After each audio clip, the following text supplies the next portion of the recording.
वायु के देवता को अपना पिता मानकर हनुमान कोई साधारण बालक नहीं थे।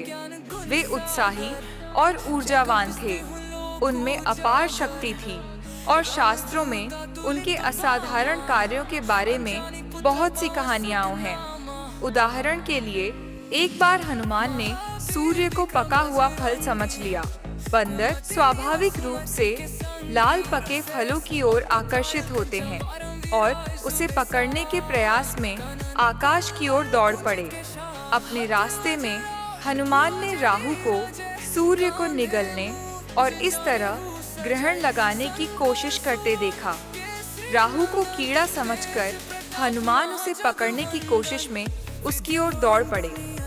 अपनी जान बचाने के लिए राहु ने आकाश के स्वामी इंद्र की शरण ली। इंद्र ने अपना घातक वज्र उठाया, ऐरावत नामक अपने सफेद हाथी पर सवार हुए और हनुमान की तलाश में निकल पड़े ताकि उनकी धृष्टता को रोका जा सके। इंद्र के क्रोध की अभिव्यक्ति में बादल गरजने लगे और विशाल आकाश में बिजली चमकने लगी। लेकिन न तो यह भयावह दृश्य और न ही अपने ऊंचे वाहन पर सवार शक्तिशाली हथियारों से लैस इंद्र हनुमान के दिल में डर का एक निशान भी पैदा करने के लिए पर्याप्त थे। इसके विपरीत यह दृश्य केवल उनके उत्साह को बढ़ाने का काम करता था और ऐरावत को खिलौना समझकर उन्होंने उस विशालकाय जानवर को पकड़ लिया, उसकी सूंड पकड़ी और उसकी पीठ पर कूद पड़े। बच्चे के उत्साही और चंचल विद्रोह से चकित होकर इंद्र ने हनुमान पर अपने वज्र से प्रहार किया और इस तरह लगी चोट ने उन्हें तेजी से धरती पर गिरा दिया। हनुमान के पिता वायु तुरंत उनकी सहायता के लिए आगे आए और उन्हें बीच हवा में ही पकड़ लिया।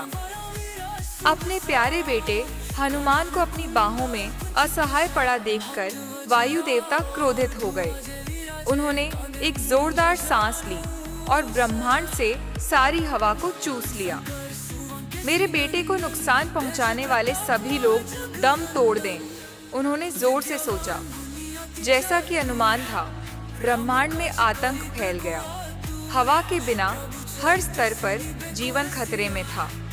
देवताओं को अपनी मूर्खता का एहसास हुआ और वे एक साथ वायु के पास गए और उनसे क्षमा मांगी। अपने पापों की क्षमा मांगने के लिए उन्होंने बालक पर आशीर्वाद और शक्तियां बरसाईं। ब्रह्मा, तुम तब तक जीवित रहो जब तक ब्रह्मा जीवित हैं। विष्णु, तुम अपना सारा जीवन भगवान के सबसे बड़े भक्त के रूप में जियो। इंद्र, कोई भी हथियार तुम्हारे शरीर को घायल या घायल नहीं कर सकता। अग्नि, अग्नि तुम्हें कभी प्रभावित नहीं करेगी। काल, मृत्यु कभी तुम्हारा आदर न करे।